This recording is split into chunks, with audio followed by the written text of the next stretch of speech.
મારી BMW લઈને અને બોલો એ BMW 150 હાંકતો તો ને કાનમાં એરફોન નાખીને જિગ્નેશ કવિરાજના ગીત સાંભળતો મને તો એમ થયું કે આ મને જીવતો પોકાડે તો સારું છે ઘરે. અને અજયભાઈ એટલી ગાડી હાંકીને ત્યાં ગાડી પણ બાન ભૂલી ગઈ, ગાડીનો કાંટો જ છોટી ગયો. ગાડીને એમ થઈ ગયું કે આ કોયો ડ્રાઈવર આવી ગયો આવો પાછો.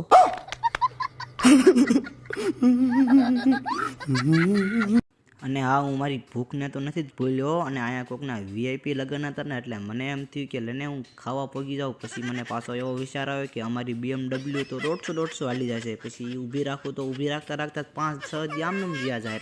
એટલે પછી તો જવા દીધી પાછી લેવર ગાડી. અને મારો ભાઈ ને એ પણ વાહે આવતા હતા, જો કે બહુ આઘા પણ નહોતા. એ તો મારા કાકાની ગાડી લઈને આવતો હતો ને અમને ઓવરટેક કરવાનું વિચારતો હતો, પણ અમારી BMW વાળા થોડું કાંઈ આવે ને મારા તો ટાંગા પણ ધરુજતા હતા. BMW વાહે બેઠો હતો ત્યારે ડ્રાઈવરે અમારો એવો પાછો એટલે ફટાફટ ગરડા પણ પોગાડી દીધા. 2000 years later. અને ફાઇનલી મિત્રો આપણે ઘરે પણ પહોંચી ગયા છીએ અને તમે જોઈ શકો છો રાત પણ પડી ગઈ છે. તો મારા આવા નવા વિડીયો જોવા માટે મારી ચેનલને સબસ્ક્રાઈબ કરીને રાખજો, જેથી કે હું નવો વિડીયો અપલોડ કરું એ સૌથી પહેલાં નોટિફિકેશન દ્વારા તમને સૌથી પહેલાં મળે. અને મને ફૂલ સપોર્ટ કરો મિત્રો.